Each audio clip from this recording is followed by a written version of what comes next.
like I'm grateful. I mean, for me, like I'm living my dream, and part of that is for Dana and the Fertittas going after their dream, right? And all you guys and everything that you and that first generation did to make the sport where it's at, right? Because it was your generation that really like put that thing on the map. I mean, remember like when you fought Chuck on, I mean, I remember all my friends getting $5 together in law school. I'm embarrassed to say this, but like it was like we stopped our lives, right? Because you didn't get so much access to it. Right. When you were fighting, that's what made it special, was that like Pride is on, or UFC's on, you know what I mean? And like you're like, dude, I got plans. I'm not going out tonight. Like, guys, it's on. Like, we got this, baby. You know what I mean? And like, I miss those days. That nostalgia of just being like, oh my God, you know what I mean?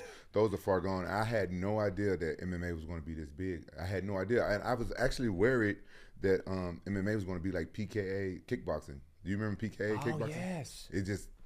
No, and that's true, because the podcast you did with Terry Troublecock, and Terry's one of the first promoters I worked. We joke about it now because he used to punk me as a little kid. He knew I was young in the game and stuff. I love him.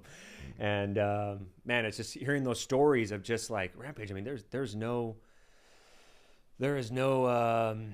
blueprint to what you were doing. There was no, like, you didn't know what was going to come from this. We didn't even know what Pride was going to be. You had no idea when you went out there. Like, I always think about that as some of my younger guys. Like, I one time I went through your Tapology, and I was like, I couldn't imagine having this many fights. I'm going, okay, we're just going to go to Japan, a foreign country, not know anything. And like, you know what I mean? So much was unknown back then, especially some of the guys going down to Brazil. Like, it's just, man, I'm a history nerd. So for me. Oh, yeah. Do you hear the stories about people going to Russia and stuff and getting their passport taken and stuff? Yeah. You heard those stories? Yeah. Back in the day, it was crazy. It's crazy. So to see where our sports now, like, hey, we're on Paramount and CBS, like, that's so cool, because knowing how far we've come. Yeah. And, did you know that about people? They take people's passport in Russia. You actually said it on a podcast with, I think, Boss Rutan or something. One time you were talking about how when the fighters go, I'll let you tell the story. But no.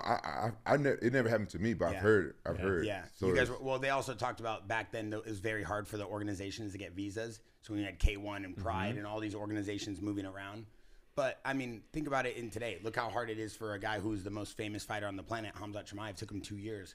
And it took Dana White and the UFC stepping in to get him a visa to come here, right? Because Dana good with Trump now, so they good. We're about to have a UFC fight on the White House lawn. White House, about what is going on. That's crazy.